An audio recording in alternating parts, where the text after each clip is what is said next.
Everyone, I'm Naomi and I am doing my video on mental health and college campuses.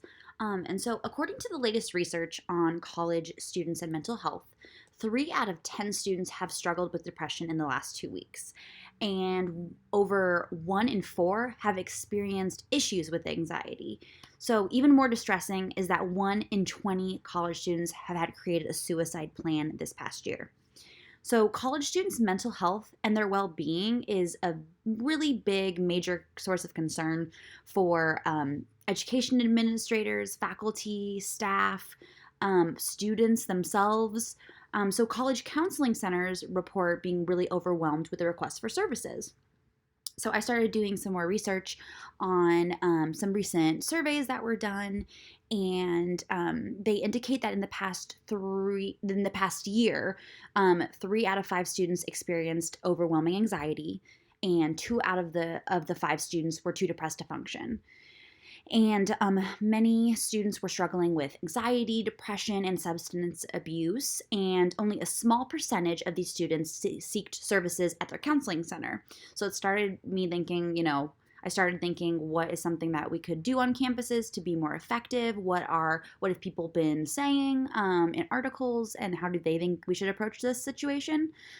One of the things that I read is that they want to create a more community of support. So campus administrations, they should consider a more almost public health type approach that promotes emotional well-being.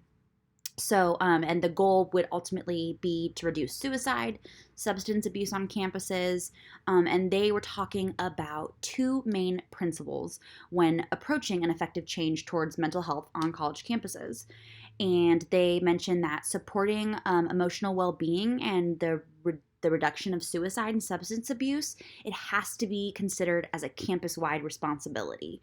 And so it is not just on the counseling department or the counseling office that you have on your campus. It is faculty, staff, everyone that is on a campus community. Also, they were talking about senior leadership on a campus needs to acknowledge the importance of student mental health and well-being, and they need to make sure that it's a shared value for the entire campus and the community and the mission of the university. And so after I was doing some research, I saw that they mentioned this really popular solution called mean restriction. And it's about basically limiting students' access to weapons, poisonous chemicals, rooftops, windows, and other high places. They're all restriction activities, any means restriction activity, it says. And so each campus would do an environmental scan for potential access to lethal or dangerous places, means, any area, any material. And so Cornell University actually has identified and restricted access to areas around campus that have been sites for self-harm. And so the institution installed basically nets under 3 city-owned bridges and as a mean to reduce suicide, and they blocked off certain windows, and they restricted access in certain buildings and dorms.